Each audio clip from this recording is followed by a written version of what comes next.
ایک یہ کہتے ہیں کہ یہاں پر عموماً عشاء کے اندر ایسا ہوتا ہے کہ ہم پہلے کی 4 سنتیں غیر موقدہ نہیں پڑھتے بلکہ ڈائریکٹ فرض پڑھتے ہیں، پھر 2 سنت پڑھ لیتے ہیں، اس کے بعد 3 وتر پڑھتے ہیں، باقی نماز چھوڑ دیتے ہیں۔ تو کیا یہ طریقہ کار صحیح ہے یا غلط ہے؟ دیکھیں، یہ طریقہ کار شرعی لحاظ سے بالکل صحیح ہے، صرف اتنا ضرور ہے کہ آپ کچھ فضیلتوں سے محروم ہو رہے ہیں، لیکن اس میں نہ تو کوئی گناہ کا پہلو ہے، نہ اس میں کوئی آخرت میں آپ کے لیے ملامت ہے، کیونکہ پہلے کی 4 سنتیں غیر موقدہ ہیں۔ غیر موقدہ سنتیں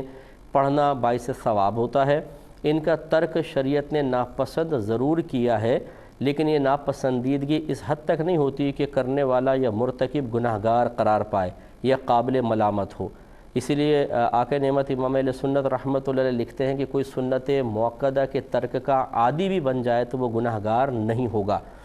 تو لہٰذا پڑھنا باعث فضیلت تھا، لیکن نہیں پڑھے تو کوئی گناہ نہیں۔ اسی طریقے سے آگے کی پھر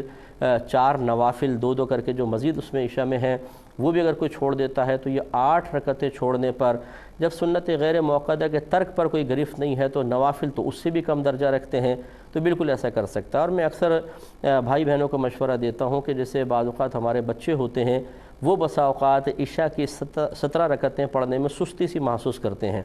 اور بعض اوقات ان رکعتوں کی تعداد کی کثرت کو دیکھ کر نماز ہی چھوڑ دیتے ہیں یا کم ہمتی کا مظاہرہ کرتے ہیں۔ اس لیے صحیح شرعی مسئلہ اچھی طرح سمجھ لیں تاکہ آپ حکمت کے ساتھ اپنی اولاد کو نماز کی طرف لا سکیں، کہ اگر بچہ کہتا ہے جی بہت زیادہ ہوتی ہیں 17 رکعتیں میں نہیں پڑھ پاتا ہوں، تو آپ یہ کہہ سکتے ہیں کہ اچھا چلو ٹھیک ہے، تم ایسا کرو 4 پہلے کی چھوڑ دو اور آگے کے 4 نوافل چھوڑ دو، 8 کم ہو گئی، اب تو پڑھ سکتے ہو نا۔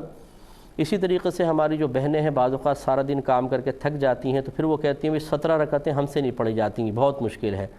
تو 17 رکعتوں کی ہیبت کی وجہ سے وہ فرض بھی چھوڑ دیتی ہیں، یہ غلط ہے۔ ان سے بھی گزارش یہ ہے کہ اگر آپ واقعی تھک گئی ہیں اور آپ سنن یعنی سنت غیر موقدہ اور 4 نوافل نہیں پڑھنا چاہتی، بلا کراہت آپ ان کو ترک کریں، اور باقی نماز تو آپ پڑھ لیں، 4 فرض ہیں، پھر 2 سنت ہیں، یہ موقدہ ہیں، اس کے بعد 3 وتر پڑھیں، آپ کی نماز ہو جائے گی۔ اسی طرح ہمارے وہ بھائی جو سارا دن کوئی ہارڈ ورکنگ کرنے کے بعد گھر پر آتے ہیں اور 17 رکعتوں کی کثیر تعداد کو دیکھ کر کم ہمتی محسوس کر کے فرض اور واجب کو بھی چھوڑ دیتے ہیں، ان سے بھی گزارش یہ ہے کہ آپ اتنی نماز تو کم از کم ادا کریں، انشاءاللہ آخرت میں آپ کی کوئی گرفت نہیں ہوگی۔